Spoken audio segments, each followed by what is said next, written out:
Hi, I'm indie fantasy author Melinda Kucsera, and you're listening to my podcast where I'm reading the first book in my epic fantasy series, Curse Breaker Enchanted. Today we're dropping in at Chapter 11, so let's go. Chapter 11. Will cut across the meadow, searching for a lean figure in a dark green cloak. As he rehearsed the speech he'd spent part of the last night perfecting, tears pricked his eyes. Beku, the mother of Sarn's adorable little boy, had vanished nearly 3 months ago, prompting Sarn to take his son and brother and move out. But I found the right argument to bring Sarn back to the fold. Soon everything will return to normal. Will scanned the meadow, eager to get this over with. 4 mornings out of 7 he ran into Sarn, but not this morning. Had the Rangers let Sarn off early? Maybe they had. Will scanned the meadow from one side of the encircling menhirs to the other before he gave up and headed for the trim house serving as office and abode for the harbor master. It was one of 4 freestanding structures on the meadow itself. At this early hour, 2 triremes and 1 square-rigged vessel lay at anchor, and the low-riding profile of the latter vessel showed a full hold.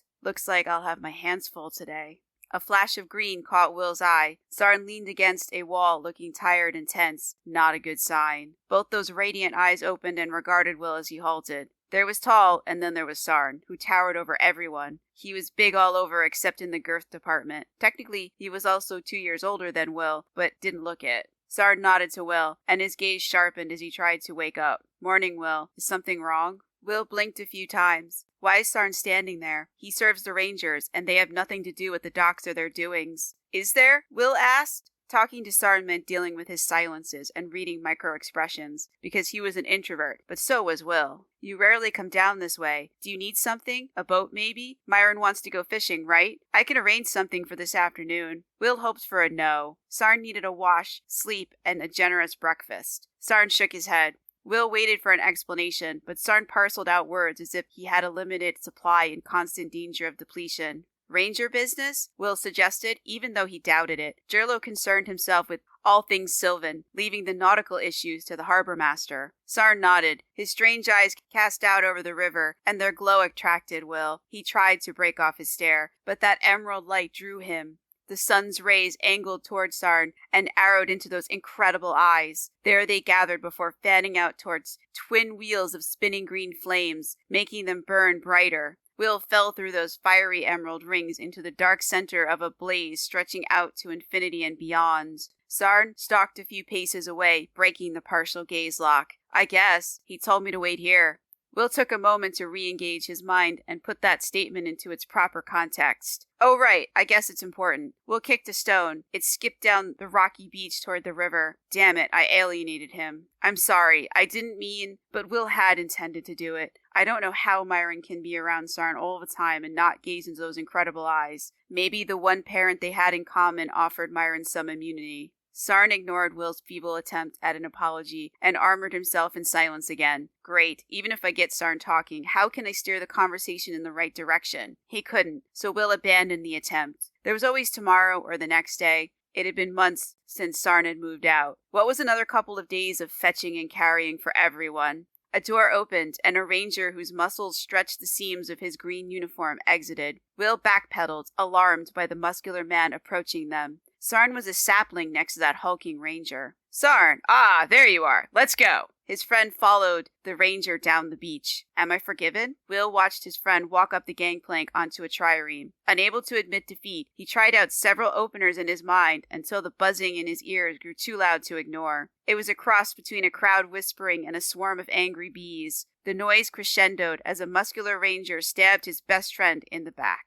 Sarn collapsed into a pool of dark green cloth. His attacker paused for a moment before throwing Sarn's limp body over his shoulder and heading below as that buzzing cut off. Moments later, the gangplank withdrew, and the drumming began as the trireme pulled out into the current, heading east toward Racine. I must tell Myron what just happened, but Will just stood there, staring instead of trekking up the mountain. His boss, the harbor master, exited his office, and the sight of a man who'd been a surrogate father to him startled Will into speech. "Did you see?" The harbor master nodded. "I saw." "Oh God, is he? No, Sarn can't be dead. He can't be." Will rejected the very idea. No, Sarn's too ornery to die. "What did you say?" The harbor master gripped Will's upper arm and shook him. "I said his name, Sarn." The tall boy with the cloak, the one I've seen you talk to. Will nodded. The harbor master's face drained of color. He shouted for runners, and a pair of teenage brothers rushed over from a nearby wharf. Paper! I need paper! Will strode to Pater's office, but halted when something blew past him, numbing his shoulder. Spinning to face the river, he rubbed some feeling back into his arm and nodded to the gray shape flying toward the eastbound trireme. Something's chasing the ship. I don't see anything. Pater glanced in the direction Will had indicated and shook his head. What do you see other than that damn boat and all the trouble it's caused? Something's chasing it. Something small. It's probably a bird. Pater accepted ink, quill, and paper from a teen with unruly hair. Then the runner turned, so the harbor master could use his back as a desk. While Pater scratched out a message, Will squinted at the flying shape. Drums throbbed as 3 tiers of rowers dug their oars into the river, propelling the craft. Will shaded his eyes, but he recoiled when the trailing shape resolved into a child, backlit by the rising dawn. Do ghosts exist? Will turned his back on the boat, fast fading into a wash of gold. The ghost reminded him of Ran. If Sarn failed to return, his son would be an orphan. God, how can I tell such an adorable child his father is gone?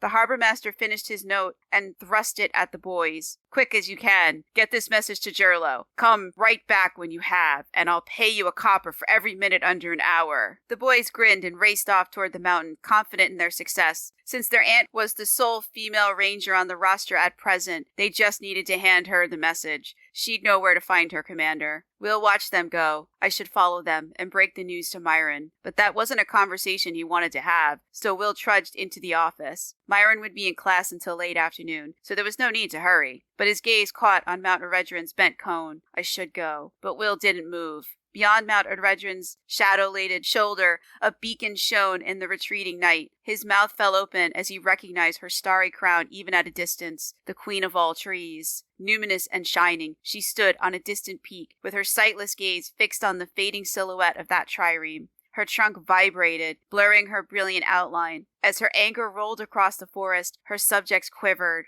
Are you coming in or just letting the flies in? Pater called out, dragging Will back to mundane matters. Will opened his mouth, but no words rose to his lips, so he shut his mouth and glanced once more at the dawn-gilded river, replaying his best friend's abduction. Why did the rangers kidnap Sarn? He's indentured to them. Meanwhile, inside the mountain, Nolo sank into a chair facing Jurlo's desk, grateful to end the night there. In less than an hour, I'll have jam on scones and maybe a steak. Yes, a steak, and something drowning in honey butter. His mouth watered. Thoughts of food distracted Nolo from the dragons staring him down from every available surface. The commander had a thing for dragons, but no one else shared his fascination. Jurlo pushed at the papers littering his desk. Sarn?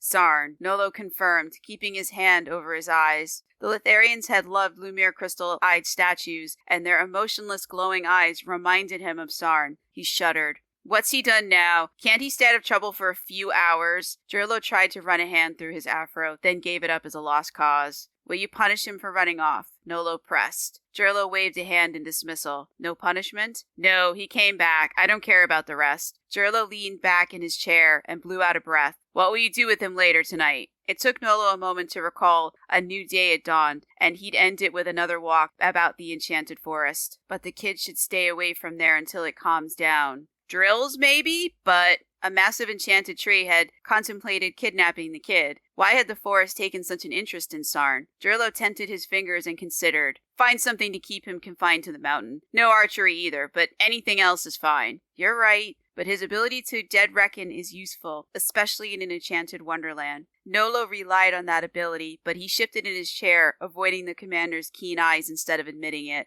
Jurlo shook his head. Too risky, after what happened today. I don't want him anywhere near the forest. I can't let a tree walk off with him. No, the kid stays here. A knock sounded, rescuing Nolo from an uncomfortable situation, and Ranispara poked her head in. For a moment, the years fell away, and there stood the 19-year-old girl in braids Grigori had wed. Nolo blinked, and 11 years fell back into place, recasting the awkward girl into a woman of 30. We've got a problem. A big one, she said, looking angry enough to bite someone. They both rose as she outlined their worst nightmare. Human agency, not an enchanted forest, had kidnapped Sarn. What do you know about this? Jurlo snapped at her. Well, not tall for a woman, Ranispara still had a handspan on their boss. A certain husband of mine has conveniently vanished, and this showed up. Ranispara held out a slip of paper. Jurlo scanned its contents before crumpling it up and tossing it over his shoulder. It ricocheted off 2 towers of paperwork before rolling to a stop by a dragon-shaped inkwell. Both towers shuddered on impact, but neither one toppled. Jurlo neither noticed nor cared. But Ranaspara did, and a decision crystallized in her dark eyes to involve a third party with neat handwriting and no talent for skulking about an enchanted forest. Nolo approved of the decision. It would keep the ranger's other problem member, a merchant's son named Jalister, occupied. Think your husband took him? Jurlo eyed the lone female ranger in the ranks and accepted her nod as gospel. Yes, I do. He's done this before. They all acknowledged that grim truth with a nod. How far would Grigori take the kid this time? There's no way to know until the fool turns up. Nolo drummed his fingers on the head of a waist-high dragon statue. Why now? Why this morning? Neither had an answer for Jurlo.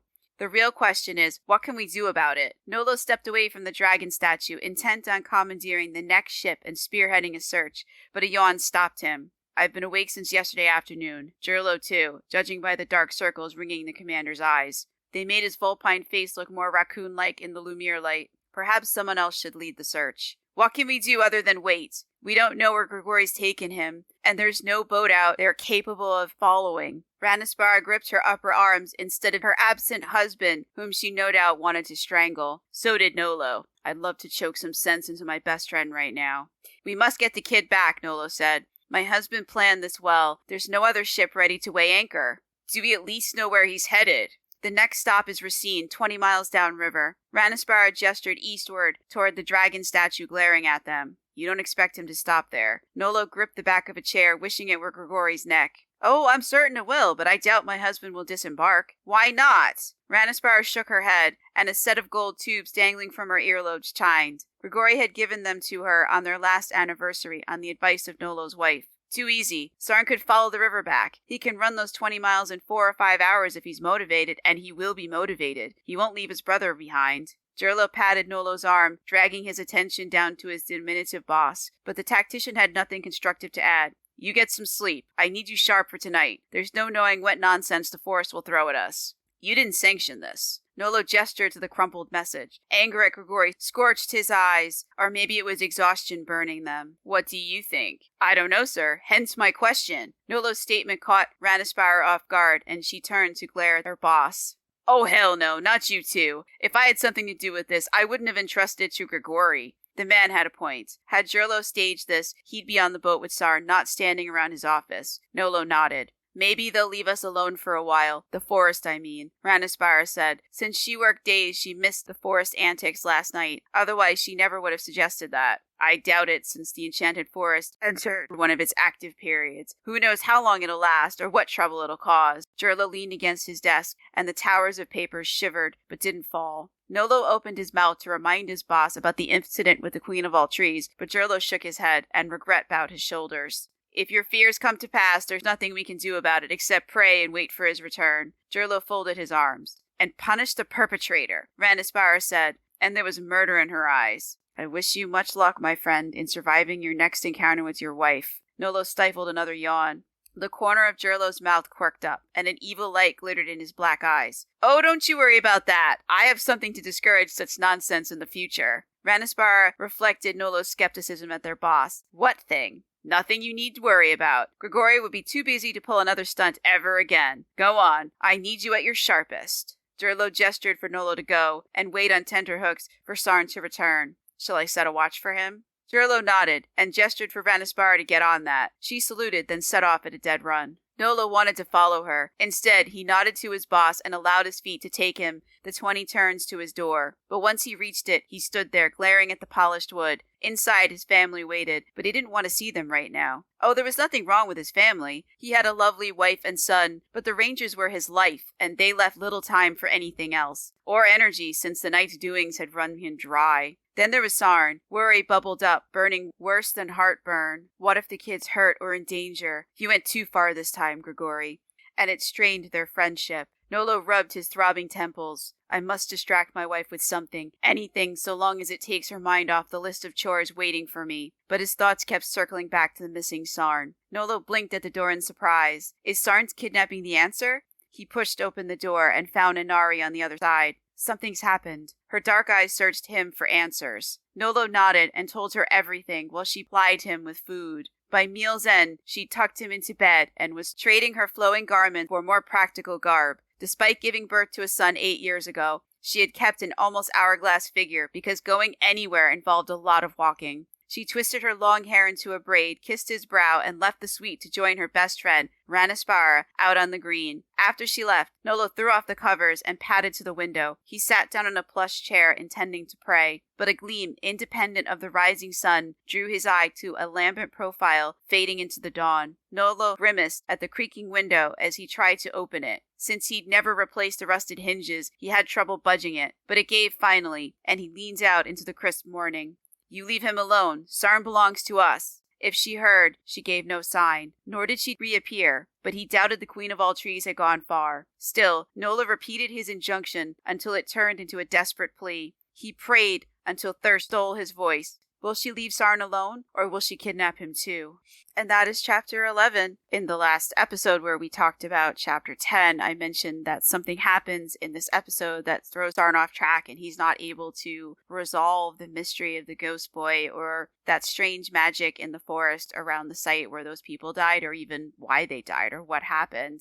This is what happened. So he was kidnapped by Grigori. We don't know why, we don't know where he's taking him, but we will find out in the upcoming chapters, and also what Sarn does about it, because he is not going to be happy when he wakes up. That's for sure. And actually, let's do chapter 12. Let's see what happens next. In this chapter, we're going to get Grigori's side of things, so that should be interesting. Chapter 12.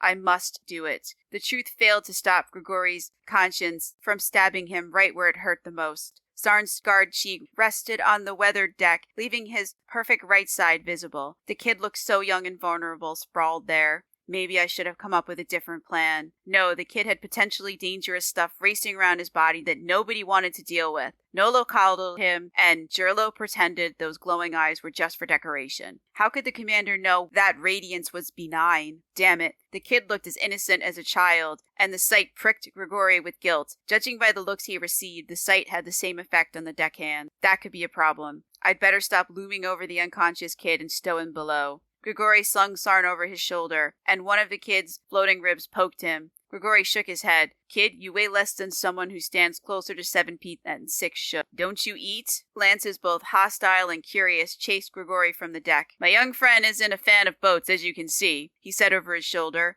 After throwing out that non sequitur to the two interested deckhands, he left them to adjust the sails and descended the narrow stair into the ship's only other deck. It took a bit of maneuvering to fit through a hole meant for sleek youths because both he and the kid had shoulders as broad as a river Nerthal Valley. With a little finagling, Grigori managed it, and the narrow passageway beyond. He chose the first unoccupied chamber he passed to put his burden down, but Grigori jerked back. Shock traveled up his arm. What the hell was that? Sarn spilled off a cot meant for a man a head shorter than him, while Grigori rubbed his tingling hand. He stared at Sarn's cloak, but the dark green cloth lay there doing nothing exciting now. I didn't imagine that, Zap. You shocked me, kid. Why? I'm just trying to help. Sarn just lay there, pale and still. Grigori sighed. The kid reacted badly to anything chemical, making this abduction risky. I should make sure you're still breathing. Grigori steeled himself. Don't you dare shock me. Do you hear me, kid? No response, but Grigori hadn't expected one, so he set to work. Heartbeat? Found it. Still breathing? Check. Usual pallor? A glance confirmed it. Were his eyes doing that creepy glow thing? Grigori paused his mental checklist and dithered for a moment before opening one of the kid's eyes. Green light spilled out, dyeing everything it fell on. Only the iris glowed. The sclera and pupils looked normal. How can they be when saturated by that dreaded M word? How much of you looks normal but is magically altered, kid? Silence answered that question, because no one knew. The kid had power, but nobody wanted to find out what effect it had, least of all its unconscious owner. By all accounts, the kid's eyes had already been luminescent at 14. If that report gathering dust in a locked drawer of Jurlo's office was correct, 6 years is a long time for something to work on a growing boy. What alterations had it made? Did Sarn even know? Probably not, which made today's test even more important. Finding one's limits was part of growing up. At the rate Jurlo and Nolo were going, the kid would die before they allowed him to seek those limits. Time to see what you can do, kid. Grigori patted Sarn's cheek, then subsided to a chest bolted to the wall and closed his eyes to rest them. He had about 6 hours until he reached his destination. Plenty of time for a nap. The gentle rocking lulled him until a cold gust of wind ruffled his hair. Grigori shivered and opened his eyes. A ghostly child settled at Sarn's bedside, but Grigori looked right through it and yawned. A tear rolled down the ghost's translucent face as it turned longing eyes on the only person who could see him. But Sarn lay still and silent, as if he too were dead. Magic rushed around inside him, proving he was alive. You're so full of light and life. You must know a spell to save us both from the dark thing and its vile plans. The specter laid its head on Sarn's chest and curled up in a ball of misery, seeking comfort from an unconscious source. Familiar magic crawled over him, investigating the riddle of his existence. Maybe it would find an answer to their predicament, because the Dark One was after Sarn too. Grigori stretched tired muscles and shivered as his breath misted in the air. Why is it so cold in here? He checked the porthole, but it was still closed. Grigori searched for a blanket, and the exercise warmed him as he exited the cold pocket surrounding Sarn. Grigori sat on the floor, flummoxed by the strange disparity in temperature in the room. It had been a long and strange night with few answers. Perhaps this stationary cold spot was all part of that weirdness. Another yawn snuck up on Grigori. Whatever had happened, it had unsettled both Nolo and Jurlo, and that was no mean feat. They're hiding something, and I want to know what. That was one more reason in favor of today's test, because said trouble had involved the unconscious kid. Grigori smiled as he pondered how to tell Nolo his precious charge was alone in the enchanted forest. His friend's reaction would be priceless. You'd better learn something, kid. If I went to all this trouble for nothing, I'll take it out of your hide. But he wouldn't. It was an empty threat. After what that psychopath Hadrival had done, no ranger would dare touch Sarn. Grigori passed a hand over his eyes, but that disturbing memory refused to recede. Like a broken doll, Sarn had lain on the icy stone floor with one arm and one leg bent at odd angles. The white of his bones had peeked out of a jagged gash, bathing the left side of his face in blood. Grigori still smelled the sweet metallic tang of the cooling mage blood he'd knelt in. A sightless green eye had stared past him from Sarn's disfigured face, and he'd stretched a hand out to close it. Feeling warm flesh under his fingers, he'd shouted, "He's not dead!" And the Rangers had done everything they could over the last 5 years to keep the kid alive.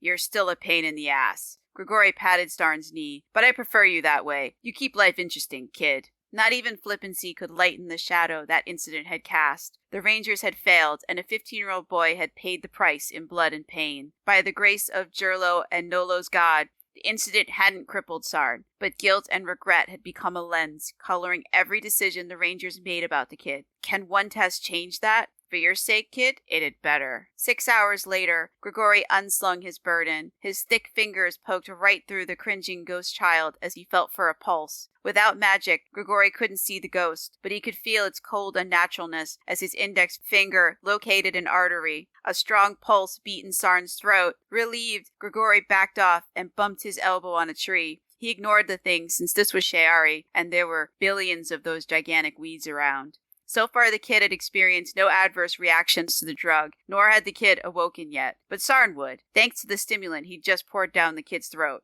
It could take anywhere from a few minutes to an hour, if I dosed the kid right. Since conceiving this plan, Grigori had told no one, so asking for dosage advice had been out of the question, and the kid's body had a nasty habit of rejecting everything except food and water. Well, it's in Fate's hands now. But worry still gnawed on Grigori as he sought a suitable spot to wait for the kid to wake up. Branches allowed a few shafts of light to spear through the perpetual gloom as trees gathered around his charge. Yes, the trees were enchanted, but they only reacted to stimulus because some ancient lunatic had programmed them to. They watched everyone who came and went under their boughs. But every minute Grigori hovered over the kid's prone form, the forest loomed a little more over him. Eyes bored into Grigori from all sides as if a pack of children stood behind him, staring. And I still don't know what happened earlier. Grigori shuddered, and a spot between his shoulder blades itched. Silence reigned, and nothing dared to interrupt it. Turning, Grigori checked his surroundings for the danger he sensed, but he didn't see the startled ghost child rush into the forest. Grigori waited for the trees to do something other than loom over him. They're not staring at you. They can't. They don't have eyes. He dragged in a deep breath and fought to get a grip.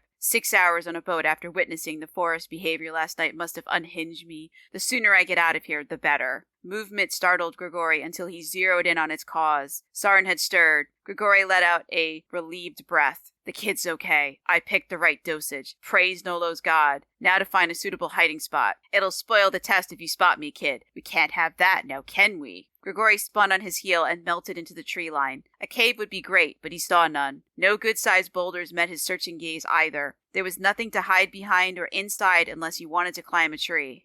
Grigori gazed up at one of those bark-covered monsters. It would have to do. Grigori seized a branch before he could regret his decision. He'd made it to the lowest story before Sarn sat up and vomited. Guilt stabbed Grigori the longer the kid remained doubled over. Maybe I overdid it a tad. After a while, the fit subsided into dry heaves, and the kid collapsed on his side. Sarn lay there, unmoving. Fear feasted on Grigori until the kid sat up and made some effort to hide the signs of his recent sickness. Sarn rose and staggered toward the river without doing any reckoning at all. Grigori marveled. How did you know it's there? No sign of the river Nirthal lingered here. If his perfect hearing failed to pick up the river's chatter, then Sarn could hear nothing but the wind. No opportunistic moss covered the boles of the enchanted trees as it did within a half-mile of the river. What clued you in? Grigori watched until Sarn had melted into the tree line, but part of him wanted to follow and discover firsthand what the kid would do next. But if I do that, I risk discovery. With a shrug, he left Sarn to his own devices and the test to run its course. Besides, it was time he returned to Mount Eredrin to await the results. Good luck, kid, he thought in the direction Sarn had headed. You'll need it. Sarn rinsed his mouth out for the 5th time, but that damned acidic taste refused to wash away.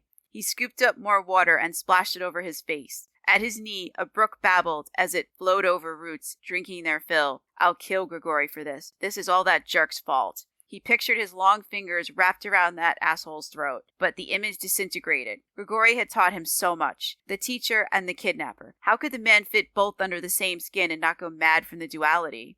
Grigori, that asshole. Where was he? The jerk must be around here somewhere to gloat. Well, let him watch. Let him think he'd won this round. Sarn pictured his fist introducing itself to Grigori's face. In his fantasy, it made a satisfying thunk as the man fell unconscious at his feet. Given what had happened today, I might even get away with it. Damn Grigori and his meddling. Sarn punched a patch of moss, then met the beady eyes of a startled rat. Part of its brown ear was missing. The rat bared its teeth. Scat! He shook his fist at the creature, and it darted into the underbrush. What's with the rats today? I've seen more than the usual number. Before he could pursue that oddity, hunger cramped his stomach. Sarn scanned the trees around him for anything edible. Even in spring, there must be something. Before he'd spent a year with the Rangers, he knew every plant and its use, every animal and its sign. All those lessons had led up to the first of Grigori's little tests. That last one had left him with a concussion and a promise from Jurlo that there would be no more. What the hell had changed Grigori's mind? Temporary insanity? An edict from Jurlo? What? At least this time, I don't have any injuries to deal with. Sarn rubbed his brow. His head felt light from either hunger or the lingering effects of that drug. He could still taste its bitter promise of unconsciousness, so he spat out another mouthful of water. Done grumbling for now, Sarn worked on figuring out where in Shiari he was. Enchanted trees surrounded him, but they stood there, mimicking their non-magical brethren. How long would their good behavior last? Sarn played the glow of his eyes across the trees towering over him, and their light merged with the magic rushing around inside them, lending them a sinister air. Bubbles of brilliance passed up and down their bark in a never-ending stream. From branch to leaves, those lights moved in a constant dance of color at the periphery of sight. If he squinted, patterns came into focus, but they made his head throb. The trees regarded Sarn. They knew he was there. Maybe their awareness stretched to what had happened last night. Why did you kill those people? Why did you let that boy die? And what was that black stuff? Is it still here? The forest maintained its silence, and its stillness made his skin crawl. Sarn closed his eyes. Will you kill me too? Probably not, since I respect the forest's rules. Without warning, a map unfurled inside his head, and it included a lot more of Shiari than the last time Sarn had checked it. While he'd been unconscious, his map must have updated itself because it now included a white star pulsing so very far away. Ran, Sarn whispered, reaching toward the star marking his sun. Please be okay until I return. Sarn levered himself up in stages and made it to a sit without blacking out. A map icon flashed in his peripheral vision and he ignored it. It had likely selected the fastest route back, but it could wait. Sarn tipped forward onto his hands and knees and crawled to the nearest tree. Digging his fingers into those rough, vertical grooves, he levered himself up until a projectile hurtled toward him. What the hell? Sarn dove sideways before the thought could complete itself. Magic shot between him and the ground, softening it. After bouncing twice, Sarn landed on his side with the breath driven out of him, startling another rat. It bared its teeth not more than a foot away, and the icy breath of something unnatural raised the hairs on the back of his neck. That dark thing from last night was here with him, its malevolence concentrated on this spot. I must get away from here. Before Sarn could move, an insect leaped off the rat's back and burrowed into the spent leaves blanketing the ground. Roots tore open the earth, and the lifeless rat toppled into it and disappeared under a pile of dirt. Just like last night, a black substance spurted from that pile and shot toward him. Sarn rolled aside, and the trees surrounding him backed away, but not enough to reveal the sky. Their tangled branches blocked it from sight. What is that stuff? Sarn pointed at the foul geyser and the increasing puddles surrounding it. Everything grayed as it dissolved into that creeping black liquid. Fallen leaves, ants searching for food, rocks, and even the edge of his cloak before a branch pushed him back. And that foul substance sucked the heat from the air flowing over it. What happened last night is still happening. This is just the tip of something far worse, and I'm stuck out here with no provisions or clues, facing fate's know what. Damn you, Grigori. Sarn punched the ground, but he pulled the blow at the last minute so he didn't break his fist. 2 more projectiles dropped, and Sarn rolled aside, ready to curse the forest too, but a root smacked the object, rolling it into his waiting palm. Sarn stared at an apple the size of a melon. Its swollen outward appearance aside, the all-fruit tasted of honey, cinnamon, and crisp apple. Why was the forest being so generous? Why did you let those people die last night? Why feed me now? Because they want something from me, obviously. Sarn squashed the questions that realization raised and instead looked for the source of his sudden windfall. Supersized apple lookalikes hung from a vine draped over a tree's lower branches, absorbing the magic from its host to infuse into its fruit. But all were just out of reach, thanks to that expanding black puddle. Too bad, because my son loves them, and that vine's growing enough all-fruit to feed my family for a month. One all-fruit filled the void in his belly, leaching some of the pain drilling through his skull. The ground opened by his boot to accept the refuse. Too full to consume the edible core, Sarn dropped it into the hole, filled with that same black substance. It closed as a branch shooed him away from it. What's under the forest? Why enchant the forest in the first place? The answers to both questions might explain some of what was going on. What are you guarding? Sarn pivoted and played the green glow of his eyes over each tree in turn. They stood straighter in answer, like the sentinels they were, and that branch pushed against his shoulder. It was time to go. Sarn gathered up the 2 remaining all-fruits. When the forest gave something to a traveler, it expected gratitude in return. Sarn fumbled in one of his pockets for a burlap sack while he sought the words the forest waited to hear. After dropping the all-fruits inside, he tied it closed. Those giants loomed over him, growing larger every minute he remained mute. When Sarn opened his mouth, the words changed on his tongue as the gaze binding him to the truth tightened its grip on his psyche. Oh fates, their branches end in black knives, and their leaves are flesh-tearing stars. Sarn gripped the top of the sack so hard his knuckles turned white. I can't do it. Sarn dropped the sack, and the all-fruits rolled out. I can't thank you. Why did you let them kill that boy? Why kill the killers afterwards? Why didn't you save him? Your rules don't allow anyone to harm a child in here, so why didn't you stop them? And what is that black stuff? The wind kicked up, blowing with a fury that matched his. It tugged his cloak, but not a single leaf stirred. All was still except a solitary cockroach scuttling past his boot and the geyser feeding the black puddle creeping toward him. Did I go too far? Will they destroy me for speaking up when no one else would? They'd allowed a child to die, so why should they care if I survive? Sarn found the courage to back away, unless they wanted something from him. But what could they possibly want from an untutored mage? Sarn tensed and prepared for flight while he waited for the forest response. A root swatted an all-fruit, rolling it out of that black stuff's reach. After it knocked the second one in his direction, 2 forest giants slid aside, and behind them, other enchanted monoliths broke ranks. They created a zigzagging path where none had existed before. What is this, a peace offering? When Sarn made no move to pick up the fruit, several roots breached the surface. They coiled around the all-fruits and the sack and handed the results to him. A branch touched his back and pushed him toward the trail the forest had created. A chill invaded his soul as the dead boy coalesced next to him. Flat, emerald eyes fixed on Sarn, urging him to run. He shivered from the sudden cold snap as the ghost pointed. Im, Meyer, Eritor, said a voice on the wind. A cockroach grew as it exited a foul puddle, welling up at the tree's base, and climbed another one of those enchanted monoliths, dragging a trail of black slime in its wake. Ice slid down the darkening tree's bark, cracking it so that putrid black liquid could ooze inside. An icy branch swung towards Sarn, dripping ichor, but he dodged it as the infected roach leaped onto another tree to kick off its transformation.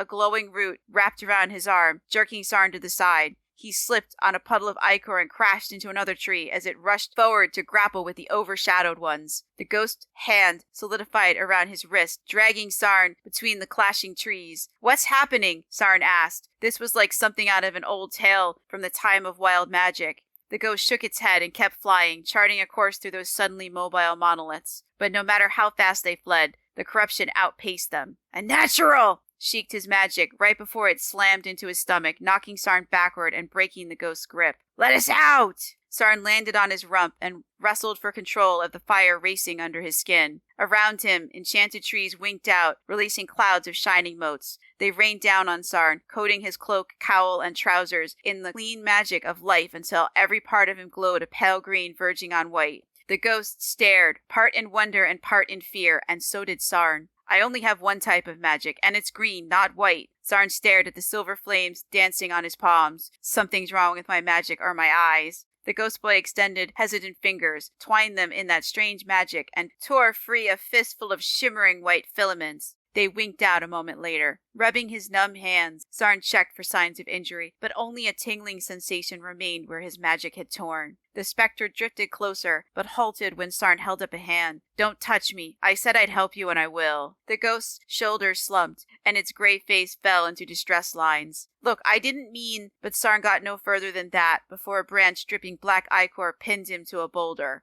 Everything stopped. Affected and unaffected trees alike stood rooted to the spot. The infected tree strained. The tip of its branch touched the hollow of his throat, but it could not pierce his skin. The rules governing its existence allowed harm only to those who broke its 3 rules, and he hadn't. Relieved, Sarn brushed the branch away. On contact, white light leaped from his hand, cleansing the infection, and chased out the darkness. "What's happening to them has something to do with what happened to you, doesn't it?" The ghost nodded and tugged Sarn to his feet. At least the basic rules were still in play, but that was a small comfort. There was no rule protecting travelers from accidents. Those infected trees could still hurt him, just not directly. A glowing branch pulled Sarn behind several Sharon oaks intent on battling the dark trees. "I can drive out the darkness." More enchanted trees formed up, ignoring his offer. Their branches pointed, urging Sarn to run. When his magic stayed quiet, he understood. Curing them won't solve the problem. The ghost boy shook its head and tugged, determined to tow Sarn away from there. Sarn spun and ran with the frightened ghost clinging to his arm. He required no more prodding. "I must reach my son before this corruption does." And that's the end of chapter 12. So a lot happened. We had Grigori's motivation, a test. We finally got to see what the deaths in the forest caused, what some of what that darkness is, some of what that corruption is, and what it's doing to the forest. And we'll see more in the next chapter as Sarn tries to return to Mount Eredrin and his son. Will he outpace the corruption? Will he be able to stop it? What's going to happen with that? We'll find out next time when we return with chapter 13. That's where we'll pick up again. So you can, as I've said before in every podcast, you can read ahead or read along. Curse Breaker Enchanted is available as an ebook, an audiobook, and a print book. So if you like the tactile book experience with pages that you can turn, you can also do that. Curse Breaker Enchanted is available everywhere books are sold, including Amazon, Barnes & Noble, Kobo, Google Play, Apple. It's also available for libraries, so you could request it at your local library and they can definitely get a copy. So that's also an option, and it's also available from my website. The ebook and the AI narrated audiobook are free. I did an episode where I had the AI narrated audiobook, the first couple of chapters, so you could hear how that sounds and see if that's something you might want to try. So check that out. It's called Who Narrates Better, Robot or Human? I think that's what I called it. And it's very recent. So you could check that out if you're curious. And that's a wrap. Make sure to like, follow, share, all the things. And I will see you soon. Once again, I am Melinda Kucsera, your indie fantasy author.